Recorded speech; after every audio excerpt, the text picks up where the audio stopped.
All right, hello everyone. We are going to do another Tour 9 video here. Same standard bag as you've been seeing if you've been working through a lot of my individual holes here. We are going to go at it with, what I have is a Thor 6, but I'm going to back off of it a bit, and I'm going to play it more like a 4.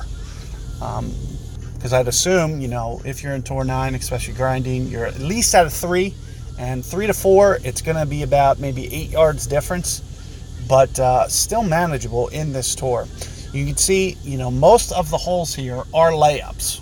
So, you can get specific wins where you can go at this hole, but I also want to just point out to you guys, the other circumstances like this to where we're going to do more of a layup shot.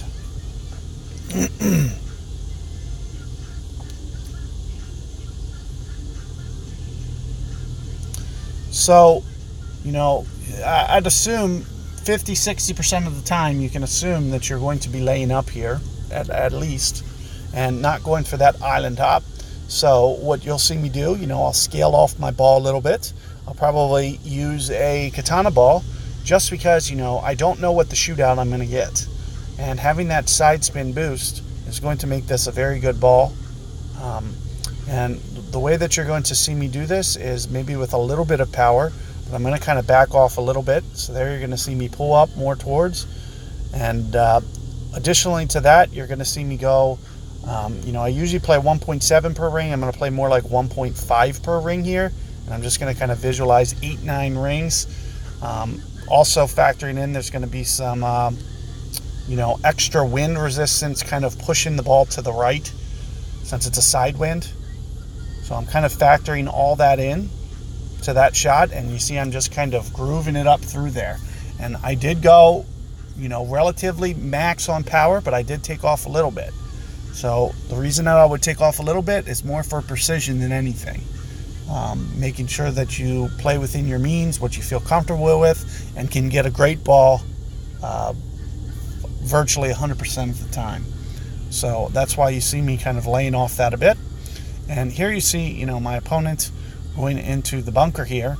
And this is, one of the reasons that I won't use a Malibu would be kind of for holes where, you never know what the wind could have been. He could have had wind straight in the face there and really gave himself a challenging shot. So that's one of the biggest reasons to put on Spitfire, especially late in the game.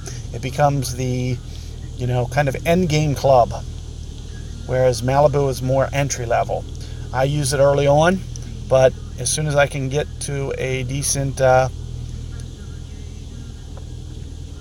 Spitfire, even a 2, that's kind of where I decide to make the change.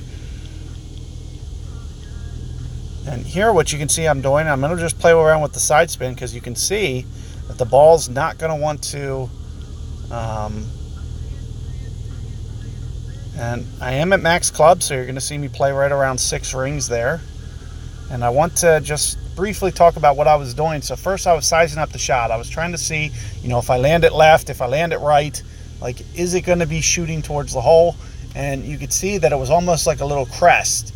And if you want to rewind and see what I was seeing, as I moved just slightly right, the ball trail wouldn't move. So what I was trying to do is I was trying to set the way that I want it going towards the hole with the side spin, because landing a little bit right or left wasn't going to make it groove more towards the hole, because the ball guide would just kind of change depending on where I hit it on the hill.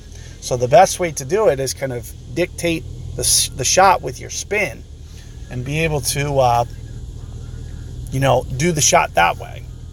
So that's one of the best techniques that I can give you, just as kind of for giving yourself the best chance to make the hole out on this hole, would be to kind of always be thinking about, that first and second bounce, depending on where you are in the fairway.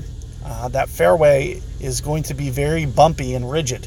So you want to come at it with some strategy to where you can do it and land it, but also making sure that no matter where you land it, that it's going to be somewhat consistent around. So what I was trying to do is I was trying to find a consistent spot where if I landed a little bit right or left, I could kind of get the same bounce, which I did do successfully. But what I didn't do is I didn't find the right amount of side spin, the correct amount that would have, yielded the hole out. So just something to keep in mind, and just kind of a bonus technique. It's something, especially for, really bumpy, hilly shots, just something to think about. So good luck there, and I'll see you guys on the next one.